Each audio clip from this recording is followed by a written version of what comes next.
ದೇಶ ಸಾರ್ವತ್ರಿಕ ಚುನಾವಣೆಯನ್ನ ಎದುರುಗೊಳ್ತಾ ಇದೆ. ಪ್ರಜಾಪ್ರಭುತ್ವ ಚುನಾವಣೆಗಳ ಮುಖಾಂತರ ಅರಳುತ್ತೆ. ರಾಷ್ಟ್ರದ ನಾಯಕರು ಈ ದೇಶದಲ್ಲಿ ಈಗ ಚುನಾವಣೆ ಮುಖಾಂತರ ಬೆಳೆದು ಬರ್ತಾರೆ, ಹುಟ್ಟು ಬರ್ತಾರೆ. ಅಂತ ಒಂದು ಸುಕಾಲ ಕರ್ನಾಟಕಕ್ಕೆ ಮತ್ತು ದೇಶಕ್ಕೆ ಬಂದಿದೆ. ದೇಶದ ಎದುರುಗಡೆ ಈ ಎರಡು ಸವಾಲುಗಳಿದಾವೆ. ದೇಶದ ಅಭಿವೃದ್ಧಿಯನ್ನು ಯಾರು ಮಾಡಬೇಕು ಅನ್ನುವಂಥದ್ದು, ಇನ್ನೊಂದು ದೇಶವನ್ನ ಅಧೋಗತಿಗೆ ಯಾರು ತಳ್ಳಬಹುದು ಅನ್ನುವಂಥದ್ದು. ಇಂತಹ ಸಂದರ್ಭದಲ್ಲಿ ನಮ್ಮ ಎದುರುಗಡೆ ಸಂವಿಧಾನ ಮಾತ್ರ ದೇಶವನ್ನ ಅಭಿವೃದ್ಧಿ ಕಡೆ ತಗೊಂಡು ಹೋಗೋದಕ್ಕೆ ಸಾಧ್ಯ. ಸಂವಿಧಾನದಲ್ಲಿರುವಂತಹ ಸಾಮಾಜಿಕ ನ್ಯಾಯ, ಸಮಾಜವಾದ, ಸಮಾನತೆ, ಮೀಸಲಾತಿ, ಈ ಎಲ್ಲ ಅಂಶಗಳನ್ನ ಒಳಗೊಂಡಿರುವಂತಹ ರಾಜಕೀಯ ಸಿದ್ಧಾಂತವನ್ನ ಈ ಸಂದರ್ಭದಲ್ಲಿ ನಾವು ಎದುರುಗೊಳ್ಳಬೇಕಾಗಿದೆ. ಅದಕ್ಕಾಗಿ ಜನ ಸಮುದಾಯ ಇವತ್ತು ಚುನಾವಣೆಗಳನ್ನ ಎದುರಿಸಬೇಕಂತೇಳಿ ನಾನು ಇವತ್ತು ವಿನಂತಿಯನ್ನ ಮಾಡ್ತೇನೆ. ಇದರ ಮಧ್ಯೆ ನಮ್ಮ ಎದುರುಗಡೆ ಇರುವಂತಹ ದೊಡ್ಡ ಸವಾಲು ಅಂತಂದ್ರೆ ಸಂವಿಧಾನವನ್ನೇ ಇಲ್ಲವಾಗಿಸುವಂತಹ, ಸಾಮಾಜಿಕ ನ್ಯಾಯವನ್ನೇ ಕೊನೆಗೊಳಿಸುವಂತಹ ಕುತಂತ್ರಗಳನ್ನ ದೊಡ್ಡ ಪ್ರಮಾಣದಲ್ಲಿ ಇವತ್ತು ಈ ದೇಶದ ಹೊರಗಡೆ ಸಂಘ ಪರಿವಾರ, ಭಾರತೀಯ ಜನತಾ ಪಾರ್ಟಿ ಮಾಡ್ತಾ ಇದೆ. ಅದು ಉದ್ಯೋಗವನ್ನ ಕೊಡದೆ, ರೈತರಿಗೆ ಬೆಲೆ ಏರಿಕೆಗಳನ್ನ ಮಾಡದೆ, ಶಿಕ್ಷಣದ ಸೌಲಭ್ಯಗಳನ್ನ ಕೊಡದೆ, ಆರೋಗ್ಯ ಮತ್ತಿತರ ಸೌಲಭ್ಯಗಳನ್ನ ಕೊಡದೆ ಇವತ್ತು ಜನರನ್ನ ಭಾವನಾತ್ಮಕ ವಿಚಾರಗಳ ವಿರುದ್ಧ ಎತ್ತಿಕಟ್ಟುವಂತ ಷಡ್ಯಂತ್ರಗಳನ್ನ ಮಾಡ್ತಾ ಇದೆ. ಅನಗತ್ಯವಾಗಿ ಧರ್ಮ ದ್ವೇಷದ ಗಲಾಟೆಗಳನ್ನ, ಜಾತಿ ದ್ವೇಷದ ಗಲಾಟೆಗಳನ್ನ ಹಚ್ಚೋದ್ರ ಮುಖಾಂತರ ಯುವಕರ ಮನಸ್ಸಿನಲ್ಲಿ ತಪ್ಪು ಸಂದೇಶಗಳನ್ನ ತಲುಪಿಸುವಂತ ಕೆಲಸಗಳನ್ನ ಇವತ್ತು ದೊಡ್ಡ ಪ್ರಮಾಣದಲ್ಲಿ ಮಾಡ್ತಾ ಇದೆ. ಕಳೆದ 10 ವರ್ಷಗಳಲ್ಲಿ ನರೇಂದ್ರ ಮೋದಿ ಅವರು ಈ ದೇಶದ ಯುವಕರಿಗೆ 20 ಕೋಟಿ ಉದ್ಯೋಗಗಳನ್ನು ಕೊಡ್ತೀವಿ ಅಂತಂದೇಳಿ ಹೇಳಿದ್ದು ಸುಳ್ಳಾಗಿದೆ. ಸ್ವಿಸ್ ಬ್ಯಾಂಕ್ ನಿಂದ ದುಡ್ಡು ತಂದು ಈ ದೇಶದ ಎಲ್ಲರ ಅಕೌಂಟಿಗೆ 15 ಲಕ್ಷ ದುಡ್ಡು ಹಾಕ್ಬಿಡ್ತೀನಿ ಅನ್ನುವಂತ ಭರವಸೆ ಸುಳ್ಳಾಗಿದೆ. ಇವತ್ತು ಶಾಲೆ ಕಾಲೇಜುಗಳಲ್ಲಿ ಓದ್ತಾ ಇರುವಂತಹ ವಿದ್ಯಾರ್ಥಿಗಳು ಕನಿಷ್ಠ ಸೌಲಭ್ಯಗಳಿಲ್ಲದೆ ಪರದಾಡ್ತಾ ಇದ್ದಾರೆ. ರೈತರ ಆತ್ಮಹತ್ಯೆಗಳು ಹೆಚ್ಚಾಗ್ತಾ ಇದ್ದಾವೆ. ಮಹಿಳೆಯರ ಮೇಲೆ, ದಲಿತರ ಮೇಲೆ ದೌರ್ಜನ್ಯಗಳ ಪಟ್ಟಿ ದೊಡ್ಡದಾಗಿ ಬೆಳೀತಾ ಇದೆ. ಇಂತಹ ಸಂದರ್ಭದಲ್ಲಿ ಮೋದಿ ಅವರಿಗೆ ತಕ್ಕ ಬುದ್ಧಿಯನ್ನು ಕಲಿಸಬೇಕಾಗಿದೆ. ಸಾಮಾಜಿಕ ನ್ಯಾಯವನ್ನು ಉಳಿಸ್ಕೊಳ್ಬೇಕಾಗಿದೆ, ಸಂವಿಧಾನವನ್ನು ಉಳಿಸ್ಕೊಳ್ಬೇಕಾಗಿದೆ.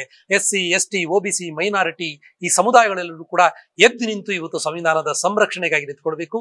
ಆ ಕಾರಣಕ್ಕಾಗಿ ಈ ಚುನಾವಣೆಯಲ್ಲಿ ಬಿಜೆಪಿಯನ್ನು ತಿರಸ್ಕರಿಸಬೇಕು ಅಂತ ಹೇಳಿ ಜನ ಸಮುದಾಯವನ್ನು ನಾನು ವಿನಂತಿ ಮಾಡ್ತೇನೆ. ಧನ್ಯವಾದ. ಈ 2014ರ ನಂತರ ಇಡೀ ದೇಶದಲ್ಲಿ ಪ್ರಜಾಸತ್ತಾತ್ಮಕ ಮೌಲ್ಯಗಳು ನಾಶ ಆಗ್ತಿದ್ದಾವೆ. ತಳ ಸಮುದಾಯದ ಎಲ್ಲ ಜನವರ್ಗಗಳು ಅತ್ಯಂತ ಸಂಕಷ್ಟಕ್ಕೆ ಗುರಿಯಾಗ್ತಾ ಇದ್ದಾರೆ. ಸರ್ಕಾರದ ನೀತಿ ಏನಿದಾವೆ, ಕೇಂದ್ರ ಸರ್ಕಾರದ ನೀತಿ, ಒಕ್ಕೂಟ ಸರ್ಕಾರದ ನೀತಿಗಳು, ಅದು ಸಂಪೂರ್ಣ ಜನವಿರೋಧಿಯಾಗಿ, ಪ್ರಜಾಸತ್ತೆಗೆ ವಿರೋಧಿಯಾಗಿ, ವಿಶೇಷವಾಗಿ ದಲಿತರು, ಅಲ್ಪಸಂಖ್ಯಾತರು ಮತ್ತು ಇಡೀ ಒಟ್ಟು ತಳ ಸಮುದಾಯಗಳ ವಿರೋಧಿಯಾಗಿ ಅವರು ಕೆಲಸ ಮಾಡ್ತಿದ್ದಾರೆ.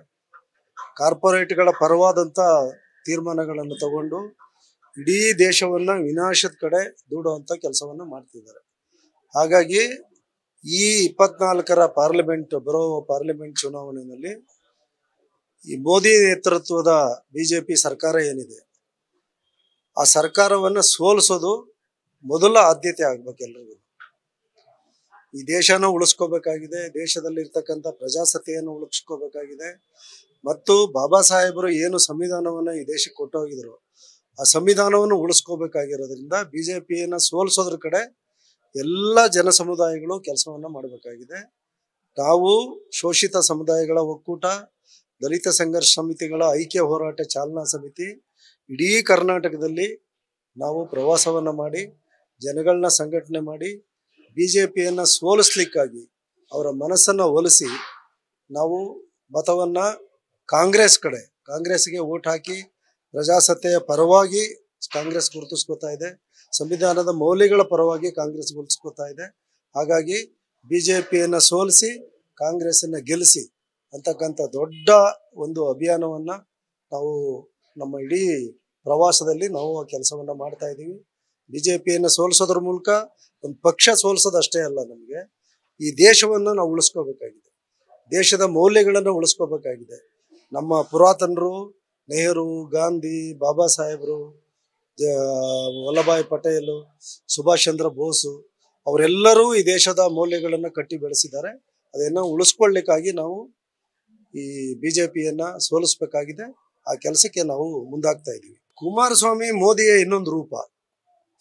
ಅವರು ಯಾಕೆ ಆಕಸ್ಮಿಕವಾಗಿ ಜಾತ್ಯತೀತ ಅಂತ ಇಟ್ಕೊಂಡಿದ್ದಾರೋ, ಒಂದ್ಸಾರಿ ಅವ್ರು ಕೇಳಿದ್ರು ಜಾತ್ಯತೀತ ಅಂದ್ರೆ ಏನು ಅಂತ.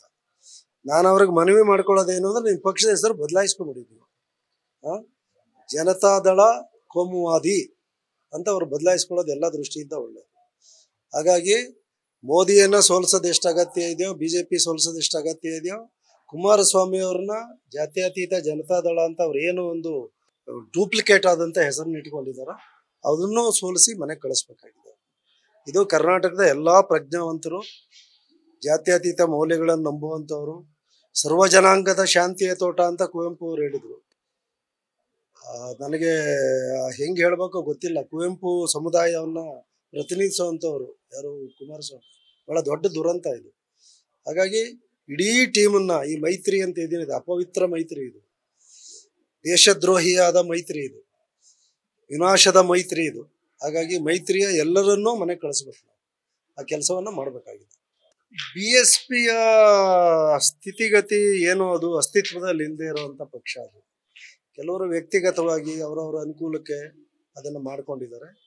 BSP ಬಹಳ ಹಿಂದೆ ಕಾಂಶಿರಾಮ್ ಅವರು ಕಟ್ಟಿದ BSP ಬೇರೆ, ಇವತ್ತಿರೋ BSP ಬೇರೆ.